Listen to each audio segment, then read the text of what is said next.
What's up, Netflix binge watchers? The Emmy Award-winning show The Crown is now back for a fourth season. The storyline this time chronicles the events from 1979 to 1990, where the first female Prime Minister, Margaret Thatcher, is now leading the government of the Great Britain. I will be discussing some mild spoilers in this review, though those are really pertaining to historical events. When it comes to historical drama, personally, I don't mind getting spoiled, and some of it are actually common knowledge that we know of. Now, before I start off this review, why don't you guys please do me a favor and hit that like button and subscribe to us for weekly reviews of movies, TV shows, and video games. Help us reach that 1,000 subscriber mark. Now on to our review. The Crown Season 4 by far is the most gripping and most powerful season yet, in my opinion. For the past 3 seasons, The Crown has always been excellent and there are a lot of exemplary standalone episodes, but what I felt like was lacking is this cohesive overarching arc that the 4th season bring to us. There's the brewing feud of Margaret Thatcher and Queen Elizabeth II,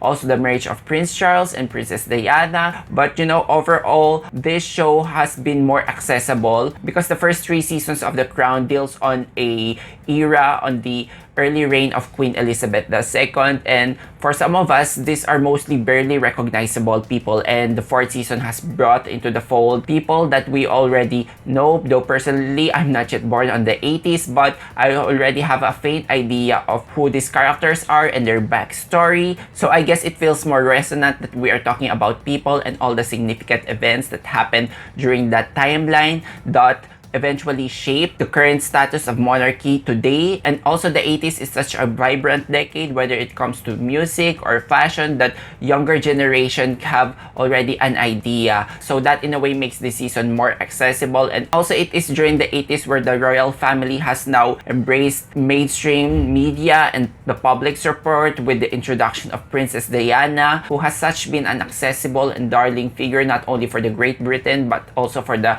colonies of the Great Britain. And yes, it's also incredibly satisfying and often painful to watch. As you might have expected from the trailer, the monarchy will undergo through a transition to modernity, and true enough, the tagline of this season is "Change will challenge tradition." I really appreciate series creator and the principal writer Peter Morgan for condensing all the significant historical events, at the same time offering perspective to our main players here, especially to Queen Elizabeth II, on how her seemingly outdated traditions will fare on the modern world. I know some of us, especially the liberated ones, are not a fan of monarchy. I will include myself into that, but watching The Crown has led me to understand what the importance of monarchy here, what the monarchy symbolizes, which is the ideals and all the preventive measures and all the hecticness that is found within that system is all done to protect that ideal, because without it, the crown will crumble.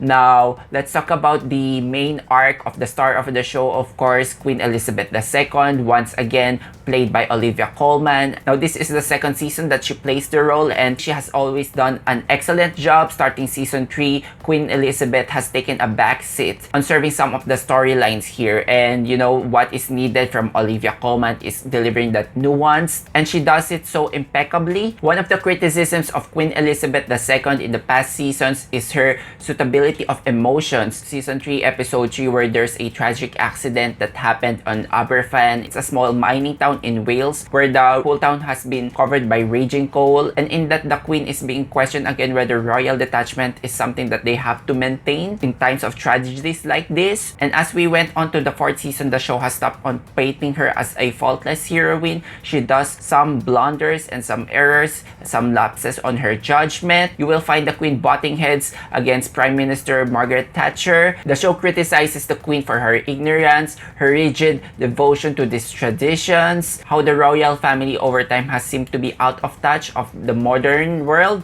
And easily my favorite episode would have to be Fagan episode, where Michael Fagan, an intruder, has bypassed the Buckingham Palace, all the guards and the securities installed. It's such a weird moment in history, but when you look at it, I love how they framed that episode, that the perspective start from an outsider. We happen to know that Michael Fagan is actually a disgruntled British citizen who's the victim of unemployment under the reign of Margaret Thatcher. There's a metaphor in this episode that the royal family seems to be so detached with the problems of the Great Britain that the only way to reach out to them is by literally going through the gates, trespassing the property. So I definitely get that. This season also marks the return of Clairefoy as the younger queen. In here, she has a cameo role in one episode where she delivers this very inspiring speech about her promise to uphold her harmonious relationship with the colonies of the Great Britain. And seeing Clairefoy once again reminds us of the younger version of the queen, of how this experiences the significant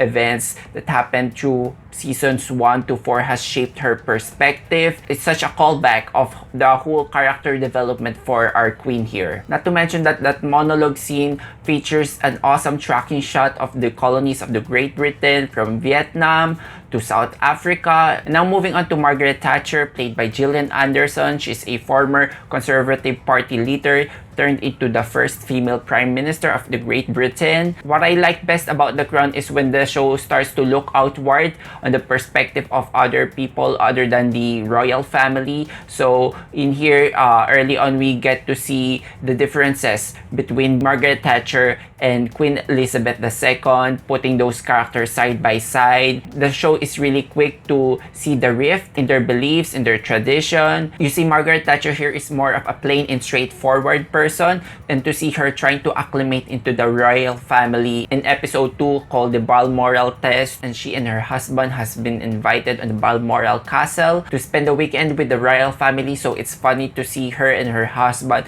trying to find their way throughout the castle and deciding which clothes are appropriate to wear to the dinner. So this character is not really used on all the frivolous traditions, all the parlor games that the royal family are doing, while the whole country is on the state of crisis. Unemployment is high at that time. And one of the highlights of the season is episode 8, where Margaret Thatcher and the Queen are fighting over the brutalization of the black South Africans under the oppressive apartheid. The character of Margaret Thatcher has really made a lot of political enemies in her career. She's the type of person who's very willful, who will go through whatever she thinks is necessary for the greater good of Great Britain, and sometimes that greater good will involve the suffering of the minority. So that's the whole backlash of her career has always been. And whether you are for or against Margaret Thatcher, one thing that I can say is Gillian Anderson puts a sympathetic performance here. In the beginning, she seems to be stilted and trying to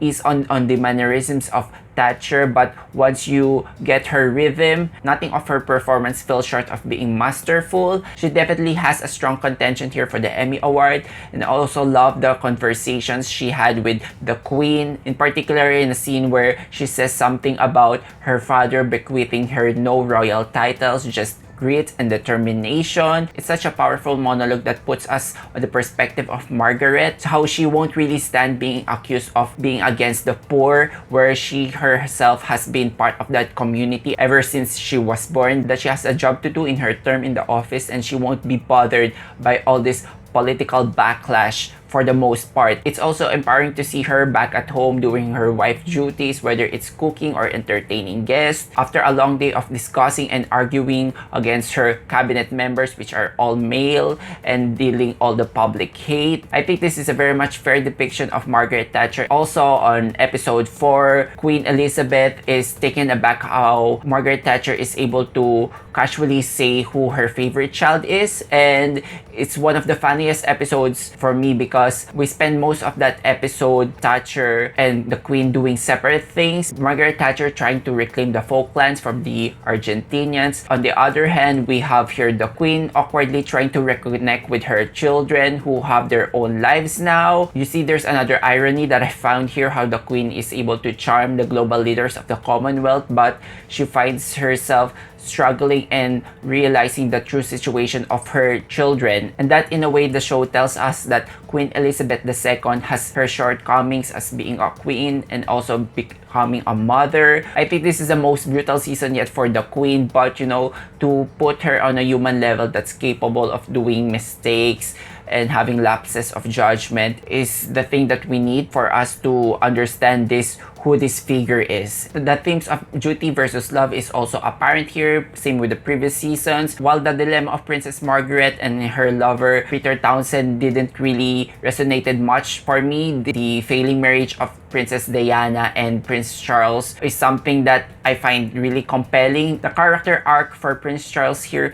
has shifted from being that awkward young man to somewhat of a resentful son to the queen, because he finds himself stuck in this seemingly arranged marriage. He finds himself marrying someone that he barely knew. Princess Diana here fits the profile of becoming the perfect wife for Prince Charles, but as we know from season 3, Prince Charles' heart belongs to Camilla Parker Bowles. He dishes that out against her young innocent wife Princess Diana, and I know for a fact that Prince William, who watched this season, is not happy on how his parents are portrayed. At the end of the day, I got the impression that these people have flaws, but you got to understand the reason of why they did those things. And also, this is the part where I am not really taken aback with all the creative licenses that the show has done, because the show has to supply a lot of conversations that were made in private. You can see Prince Charles being the byproduct of the insistence of the queen to uphold the tradition. There is a very beautiful conversation here about marriage, that sometimes true love is not the greatest thing that a couple can cherish for themselves. Sometimes it's respect, and even though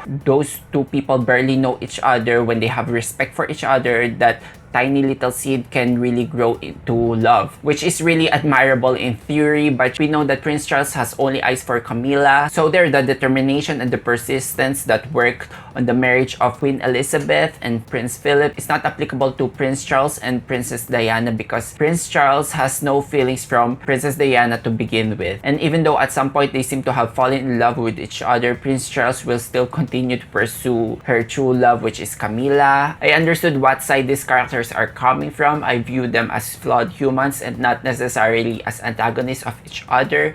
As for Princess Diana, we might usually forget that she's just 20 when she married Prince Charles, and it's really a tough job for her to assimilate herself into the ranks of the royal family, while most of the time not getting much support from them as the series portrayed. That's why it's only natural that she diverts her attention to the masses, to the public who loved her, and I think that's a manifestation of the public's disdain towards the monarchy, how rigid and cold their system is. And to see the character of Princess Diana practically coming from the heavens above, enveloping them with warmth, is someone of an inaccessible figure for them, to which the royal family is not happy about it, especially the queen, because they perceive Diana as somewhat of a flexible figure that should bend to the traditions of the family, or else she will break. And now that Diana has found this power, celebrity status, at one point even Peter Morgan hints that she has been obsessed with fame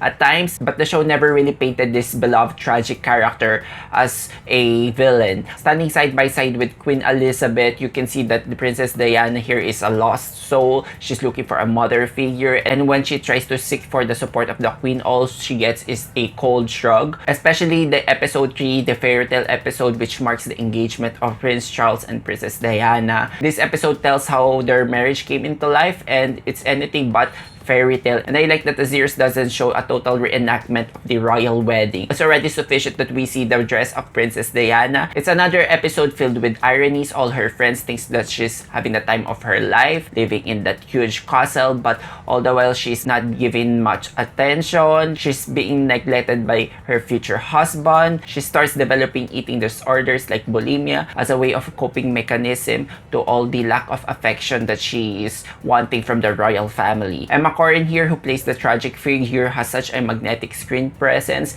Even at some scenes where she's bickering with Prince Charles, she still has this inherent likability, and even in the mannerisms, the way she tilts her head and she cuts her eyes, it's an uncanny resemblance of Princess Diana. The Crown really has taken into great deal what it feels like to be isolated, most specifically in the character of Princess Diana. And speaking of isolation, there is a nice speech by Prince Philip towards the end of the season, how every one of them, beside the queen, are outsiders, that the essence of their duty is to serve the crown. Queen Elizabeth II is the oxygen that they breathe, but sometimes that oxygen, it suffocates more than it provides. These are all seemingly first world aristocratic problems, but the show successfully portrayed them as humans. That these are the expenses of living a royal life, having little identity, being dictated by the system, all in service of the crown. Say for example, Princess Margaret here, played by Helena Bonham Carter, she has taken the backseat for this season. I think she has reached a point of her life where she's happy to pretend that she's doing okay, but when tradition once again hits her, she's being led into this path of seemingly obsolescent life, like what is her true purpose. And also there's Prince Andrew, Prince Edward, and Princess Anne, who have their own share of problems too. Again, it's wise to keep them as minor characters so as not to hog much of the screen time of what the overarching arc should be. So overall, this season of The Crown has been the most riveting for me. The scripts, the direction, the performances, everything is excellent across the board. If I have to pick an outstanding actor here, it would be Gillian and Emma Corrin. Also worthy of consideration is Olivia Colman, of course, and Josh O'Connor. He really finds himself getting more comfortable in this character. As we know, The Crown is a show that replaces its cast every 2 seasons, so it's also a strong finish for all the actors involved here. For the next season, we are going to see Imelda Staunton as a much older version of Queen Elizabeth II, Leslie Manville as Princess Margaret, Jonathan Pryce as Prince Philip, and Elizabeth Debicki as Princess Diana. The next season will cover the Queen's golden years, and I couldn't be more excited because they are tackling on the decade of the 90s, and that seems more exciting for me. As the production and costume design, this show remains to be unparalleled. Netflix has thrown a lot of Netflix money on it, and the cinematography is breathtaking as always. I'm going to give the 4th season of The Crown a 5 out of 5 stars. That's it for my review of The Crown Season 4. How about you guys? Let me know what you think in the comment sections below. If you enjoyed watching this video, please give us a like and subscribe to us for weekly content. Thank you so much for watching. Until then, see you on the next one.